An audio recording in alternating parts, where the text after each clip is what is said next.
अमीर और गरीब बहू का दीपावली खाना। माँ जी देखिए ना, कल का कितना सारा कस्टर्ड बच गया है, अब मैं इसका क्या करूं? करना क्या है, कूड़े पर दे मार, वैसे भी बासी कस्टर्ड कौन खाएगा। सही कहती हूँ माँ जी, मैं भी यही सोच रही थी। अपनी सास के बोलने पर मनारा भगोना भर कर बचा हुआ कस्टर्ड लेकर आई और कूड़े पर डालकर चली गई। उसे इतनी सारी खाने की चीज फेंकते हुए जरा भी दुख नहीं हुआ। एक तरफ मनारा थी जो इतना सारा कस्टर्ड यूं ही फेंक कर चली गई थी, तो वहीं दूसरी तरफ उसी के पड़ोस में ओम जी, माँ सुबह से भूखी है, आप अपनी मजदूरी के थोड़े से पैसे ले आइए ना। हाँ, लेकर आया तो हूँ। ये लो, मुझे 300 रुपये ही मिल पाए हैं। इन्हीं में 4 दिन हमें गुजारा करना है। सिर्फ 300 रुपये में 4-5 दिन का गुजारा कैसे होगा? चलिए, मैं कोशिश करूंगी। धानी ने अपने पति से वो 300 रुपये ले लिए और फिर वो उन्हें लेकर किराने की दुकान पर चली गई। भैया, 4-5 दिन के हिसाब से चावल और 1 किलो आटा दे दो। मैडम, आटे के दाम बढ़ गए हैं, अब आटे के रेट 60 रुपए किलो हैं। हैं? एकदम से ही इतने रेट बढ़ गए? भैया, 3 पाव पैक कर देना, 1 किलो रहने दो। धानी बड़े ही दिमाग से अपने घर की जरूरतों का सामान ले आई। इतने में मैं किसी तरह 4-5 दिन का खर्चा तो चला ही लूंगी। अभी भी 50 रुपये बच गए हैं, इन्हें गुल्लक में डाल दूंगी। वैसे भी आगे को दिवाली आने वाली है, तब ये पैसे काम आ जाएंगे। धानी ने ऐसा ही किया। वो घर गई और उसके बचे हुए पैसों को उसने अपनी गुल्लक में डाल दिया। फिर उसने सभी के लिए खिचड़ी बनाई और सभी ने खुशी खुशी भरपेट खिचड़ी खाई। और दूसरी तरफ, ये क्या मनारा, तुमने फिर से मंचूरियन और चाउमीन ही बना ली? मेरी कुछ समझ ही नहीं आ रहा था, तो ये सारा का सारा खाना बेकार है, मैं बाहर खाना खाने जा रहा हूँ। अच्छा, आप चले जाओगे तो ये खाना कौन खाएगा? मुझे नहीं पता, कुत्तों वुत्तों को डाल देना। ऐसे बोलता हुआ वरुण बिना कुछ खाए ही बाहर चला गया। एक तरफ एक गरीब बहू का परिवार था जो सिर्फ खिचड़ी खाकर भी खुश था, और एक तरफ था मनारा का परिवार जिन्हें मालपुए भी बुरे लग रहे थे। ऐसे ही समय बीत रहा था और अब दिवाली आने वाली थी। मामी जी, दिवाली आने वाली है, घर की डेकोरेशन का सामान, नए बर्तन वगैरह वगैरह कितना कुछ करना है। सही कहा, मुझे भी दिवाली को सोचते ही घर की सफाई की चिंता होने लगती है। बहू, अभी से ही तैयारियों में लग जा, तब जाकर हमारे घर की तैयारी खत्म हो पाएगी। सही कहा माँ जी, मैं आज ही बाजार जाकर क्या क्या नई चीज बिकने को आई है उस सब पर नजर मार कर आऊंगी। मनारा ने तो दिवाली की शॉपिंग शुरू कर दी थी और वहीं दूसरी तरफ गरीब बहू, सुनिए जी, मुझे नहीं लगता कि ऐसे इतने कम पैसों में हमारी दिवाली हो पाएगी। कुछ भी ना सही तो सिर्फ हम दिवाली पर एक एक जोड़ी सूट और खीर पूरी बनाकर ही बांट देंगे। ये सब कैसे होगा? सभी के घर खीर पूरी देने के लिए और एक एक सूट के लिए कम से कम 5,000 रुपए होने चाहिए, और मैं तो एक महीने में सिर्फ 2 से 2,500 ही कमा पाता हूँ। इसलिए तो मैं आपसे बात कर रही थी। मैं आपसे पूछना चाहती हूँ कि क्या मैं भी कोई काम कर सकती हूँ? ऐसा करने से दिवाली के खर्चों का पूरा बोझ आपके कंधों पर नहीं पड़ेगा। धानी, ये दुनिया बहुत बुरी है। तुम काम की तलाश में कहाँ भटकोगी और क्या काम करोगी? मैं घर घर जाकर काम करने को तैयार हूँ। देखिए, मैं आपको ऐसे परिवार की जिम्मेदारियों में पिसते हुए नहीं देख सकती हूँ। प्लीज, आप मुझे भी कुछ करने की इजाजत दे दीजिए ना, मैं कमजोर नहीं हूँ। अच्छा ठीक है, मैं चाहता तो नहीं हूँ, लेकिन सिर्फ मेरे काम करने से तुम्हारी दिवाली भी अंधेरी ही रह जाएगी। तो सिर्फ दिवाली आने तक तुम काम कर सकती हो। धानी अपने पति की बात सुनकर बहुत ज्यादा खुश हो गई और फिर उसने एक कोठी देखकर उसमें काम करना शुरू कर दिया। वो वहां जाकर झाड़ू, बर्तन, पोंछा वगैरह करती थी और फिर वहां से निपट कर वो 2 घरों में काम करने जाया करती थी। अरे नहीं, मैं तो आज मिश्रा जी के घर जाने के लिए लेट हो गई। जल्दी से यहाँ का काम खत्म करती हूँ। धानी ने जल्दी जल्दी कोठी का काम निपटाया और फिर वो एक और अमीर घराने का काम करने चली गई। धानी बेचारी पहले अपने घर के काम निपटाती और फिर दूसरों के घरों में काम करने जाया करती थी। ओम भी अपने परिवार की दिवाली अच्छी करने के लिए जी तोड़ मेहनत कर रहा था। मालिक, आज मैं थोड़ा सा ज्यादा समय तक काम करना चाहता हूँ। ठीक है, 1 घंटे फालतू काम के मैं तो सिर्फ 50 रुपए देता हूँ। तुम करो अगर करना चाहते हो। हाँ, मैं करूँगा। ठीक है, वहां पर जो सीमेंट के कट्टे रखे हुए हैं उन्हें बग्गी पर रखाओ। जी। ओम बेचारा थकाहारा बस अपने परिवार की खातिर बोझ को ढोने लगा। एक तरफ धानी घर घर मेहनत कर रही थी तो दूसरी तरफ ओम भी लगा पड़ा था। ऐसे ही दिन बीत गए और अब दीपावली आ चुकी थी। यकीन नहीं होता, इस एक महीने मैंने घर का काम करके पूरे 2500 रुपए कमाए हैं। मैं बहुत खुश हूँ। मेहनत की कमाई चाहे कितनी भी कम क्यों ना हो, उसे हाथ में लेकर खुशी बहुत मिलती है। सही कहा, शुक्रिया मालकिन। अब मैं चलती हूँ, दिवाली की थोड़ी सी खरीदारी कर लूंगी।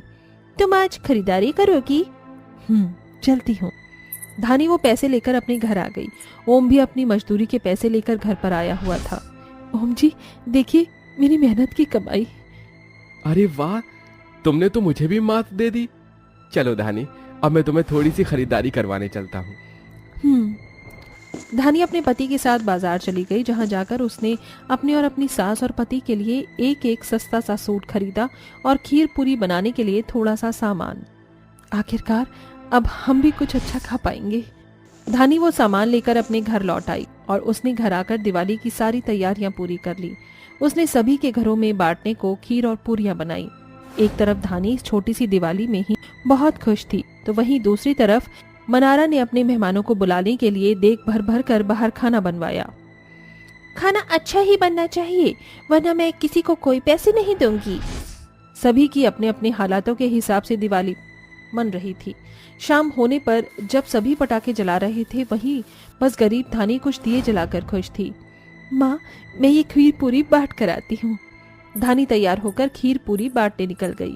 सभी के घर बांटकर धानी मनारा के भी घर पहुंची और वहां जाकर उसने देखा कि मनारा प्लेट भर बिरयानी को डस्टबिन में डाल रही थी।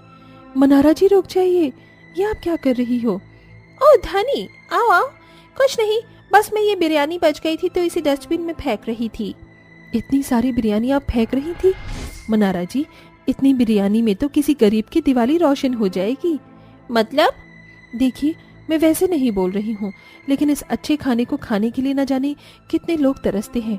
मैंने घर में ये खीर पूरी पूरे 1 महीने की मेहनत से बनी है और इतनी बिरयानी को आप यूं ही फेंक रही हो। आपके पास आज सब कुछ है, इसलिए आपको इस खाने का मोल अभी नहीं पता। जरा फुटपाथ पर निकलकर देखिए, कितने भूखे लोग चंद अनाज के दानों को तरसते हैं। और आप? शायद तुम सही हो। मैं ये क्या करने जा रही थी? आज मेरे पास ही सब है तो मुझे इसकी कदर करनी चाहिए थी ना कि ऐसे ही फिजूल में इसको बर्बाद करना चाहिए। शुक्रिया धानी, तुमने आज मेरी आंखें खोल दी। ऐसे बोलकर मनारा ने धानी को गले से लगा लिया। अरे अरे अरे मनारा जी, चलो अब ज्यादा इमोशनल मत हो और ये खीर पूरी खाओ। एक गरीब औरत ने एक अमीर औरत को दिवाली के दिन अनाज की कीमत समझा दी थी। उस दिन के बाद से फिर कभी मनारा ने भी फिजूल खर्ची नहीं की और धानी और मनारा दोनों अपने अपने परिवार के साथ खुशी खुशी रहने लगी। गरीब बहू का सोने का जादुई अनार बम। हाँ हाँ, मेरा लल्ला तो बहुत अच्छा है, अभी चुप हो जाएगा। नहीं नहीं नहीं, ऐसे रोते नहीं। अरे अरे, तू ऐसे क्यों रो रहा है? नहीं नहीं नहीं नहीं नहीं। विशाखा अपने छोटे बच्चे को संभाल ही रही थी कि तभी उसका पति राम काम से घर लौट आया। राम के घर आते ही नन्हा लड्डू एकदम शांत हो गया। कहाँ है मेरा नन्हा लड्डू?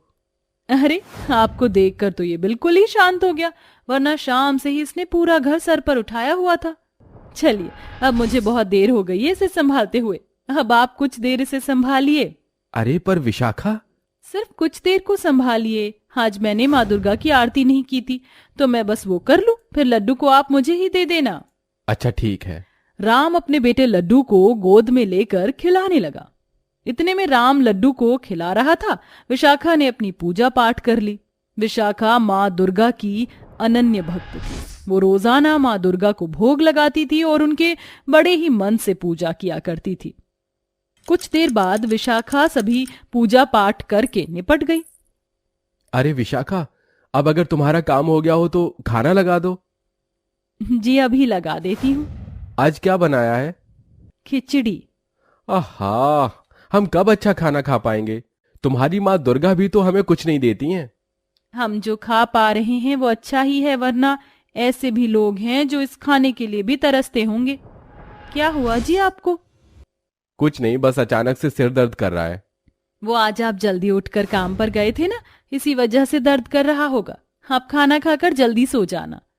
विशाखा ने ऐसे बोलकर खाना लगा दिया और वो खाना खाकर सोने के लिए लेट गए।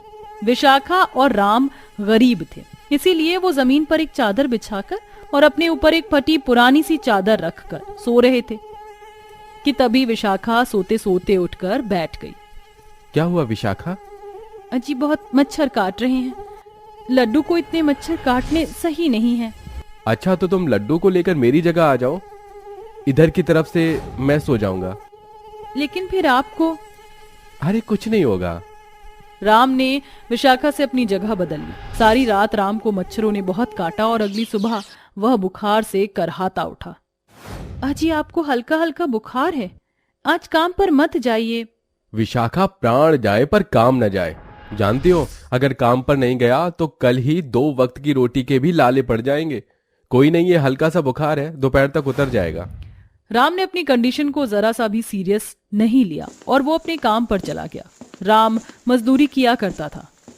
काम करते करते ही राम का बुखार और भी तेज हो गया और इसी वजह से वो वहीं बेहोश होकर गिर पड़ा।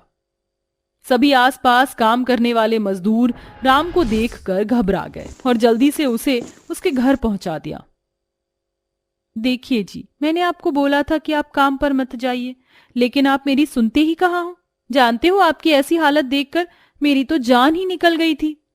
अरे इसमें इतना घबराने की बात नहीं है, वो बस गर्मी की वजह से मुझे चक्कर सा आ गया था और कुछ नहीं है। आपको तो यही लगता है। आप मेरी मानिए और सरकारी अस्पताल में सही अपना चेकअप करवा लीजिए। इन चीजों से इंसान भ्रम में आ जाता है। मैं किसी भ्रम को नहीं पालना चाहता हूँ। आज ऐसा हो गया, कोई नहीं, मैं अब ठीक हूं। तो मेरी नहीं, अब दिवाली की चिंता करो, दिवाली आने वाली है। आप सही हो जाओ, मेरे लिए तो वही दिवाली होगी। देखिए जी, मेरा मन घबरा रहा है, आप मेरी खातिर अपना एक बार चेकअप करवा लीजिए। अच्छा ठीक है, करवा लूंगा। राम ने ऐसे बोलकर बात को खत्म कर दिया।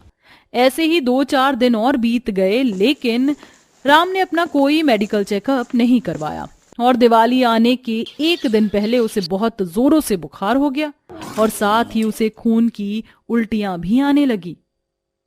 अजी ये कैसा बुखार है आपको? तो विशाखा जल्दी से उसे सरकारी अस्पताल लेकर पहुंची। डॉक्टर साहब, क्या हुआ है मेरे पति को? देखिए, आपके पति के हमने सभी चेकअप्स कर लिए हैं। आपके पति को डेंगू है और वो बहुत ज्यादा बढ़ गया है। क्या? जी हाँ, आपको इन पर पहले ध्यान देना चाहिए था। डेंगू की इस स्टेज पर आकर तो इंसान का बचना नामुमकिन सा हो जाता है। ऐसा मत बोलिए डॉक्टर, मैं आपके आगे हाथ जोड़ती हूँ। इस दुनिया में डॉक्टर को भगवान का रूप बोला जाता है। प्लीज मेरे सुहाग को बचा लो और मेरी भी दिवाली को रोशन कर दो। बहन, डॉक्टर भगवान का बस एक रूप है, स्वयं भगवान नहीं। तो आप मेरे सामने हाथ मत जोड़िए। अब आपकी दिवाली भगवान ही रोशन कर सकते हैं। आप इन्हें ताकत की चीजें खिलाइए और मैं आपको कुछ दवाइयां लिख देता हूँ, वो बाहर से खरीद लेना। विशाखा ने डॉक्टर से दवाइयां लिखवा ली और वो बिना कोई दवाई लिए राम को लेकर घर आ गई। आहा, हे माता रानी, तूने मुझे एकदम इतना बेबस क्यों कर दिया? मेरे पति मौत जिंदगी से जूझ रहे हैं और मेरे पास ना उन्हें कोई ताकत की चीज खिलाने के लिए पैसे हैं, ना ही इनकी दवा के लिए। मुझे ऐसा लग रहा है जैसे मानो मेरे ही हाथ कट चुके हों। अब तू ही मेरी मदद कर माँ, तू ही मदद कर। विशाखा सारी रात अपने घर के छोटे से मंदिर में बैठकर अपने पति के लिए प्रार्थना करती रही और अगले दिन की सुबह दिवाली का त्योहार लेकर आई। विशाखा के पास उसके पति की तबीयत खराब होने से पहले खरीदा हुआ थोड़ा बहुत सामान था, लेकिन राम की तबीयत खराब होने की वजह से विशाखा को किसी चीज की कोई खुशी नहीं थी। हे दुर्गा माँ, मैंने हमेशा बिना किसी लोभ के तेरी भक्ति की, लेकिन आज मुझे तुझसे कुछ चाहिए। इस पवित्र पर्व के बदले तू मेरी भक्ति का आज मुझे सिला दे। मेरे सुहाग, मेरे राम जी को सही कर दे। बेचारी विशाखा आंखों में आंसू लिए प्रार्थना करने लगी। वहीं बाजू में उसका पति अपनी बीमारी में बेसुध पड़ा हुआ था। इसी तरह से रात हो गई। विशाखा ने कोई पकवान नहीं बनाया और ना ही उसने अपने घर की सजावट की, क्योंकि उसके घर का गहना तो बीमार पड़ा हुआ था। आसपास के घरों में रंग बिरंगी लाइट्स जलने लगी और आसमान में बम पटाखे फूटने शुरू हो गए। विशाखा पूजा ही कर रही थी कि तभी लड्डू के हाथ एक अनार बम लग गया और उसने उस बम को विशाखा के पास फेंक दिया। दिए की अग्नि से वो बम जल गया और उसे देखकर विशाखा और लड्डू दोनों डर गए। लल्ला, ये तूने क्या कर दिया? विशाखा ने जल्दी से उस बम की आग को पानी डालकर शांत कर दिया। इन पटाखों को मैंने राम जी के साथ जलाने का सपना देखा था, लेकिन शायद अब। विशाखा ने अपने पहले से खरीद कर रखे हुए अनार बम और पटाखों को हाथ में उठाया और वो उन्हें बाहर फेंकने जाने लगी। अभी विशाखा जा ही रही थी कि तभी अनार बम खुद ही जलने लगा। विशाखा उनसे डर गई और उसने उन्हें नीचे फेंक दिया। हे माँ, ये क्या हो रहा है? अनार बम के जलने से बाकी पटाखे भी जलने लगे, जिनकी आवाज सुन लड्डू रो पड़ा। अरे अरे लल्ला, इधर आ। विशाखा ने लड्डू को गोदी में उठा लिया और जैसे ही उसने अनार बम की तरफ गौर किया, उस अनार बम से चिंगारियों की जगह बहुत ही सुंदर और सुनहरे सोने के सिक्के, गहने और नोटों की गड्डियां निकल रही थी। ये सब क्या है? विशाखा ऐसे सोच ही रही थी कि तभी एक आकाशवाणी हुई। विशाखा, मैं तुम्हारी भक्ति से प्रसन्न हो गई और इसीलिए मैंने इन अनार बमों को जादुई अनार बम बना दिया। अब तुम इन पैसों और सोने की चीजों से अपने पति का इलाज करवाओ और अपनी भी एक खुशियों से भरी दिवाली मनाओ। आकाशवाणी सुनकर विशाखा की आंखें भर आईं और उसने वो सभी पैसे और सोना वगैरह ले लिया। उस सब से विशाखा ने सबसे पहले अपने पति की दवा खरीदी और उसका अच्छे से इलाज करवाया। कुछ ही दिनों में राम की तबीयत बिल्कुल सही हो गई, जिसके बाद उन्होंने एक घर खरीदा और तीनों ने वहां दिवाली मनाई, क्योंकि उनके घर में खुशियां आना किसी दिवाली से कम नहीं था। और फिर वो सभी खुशी खुशी रहने लगे।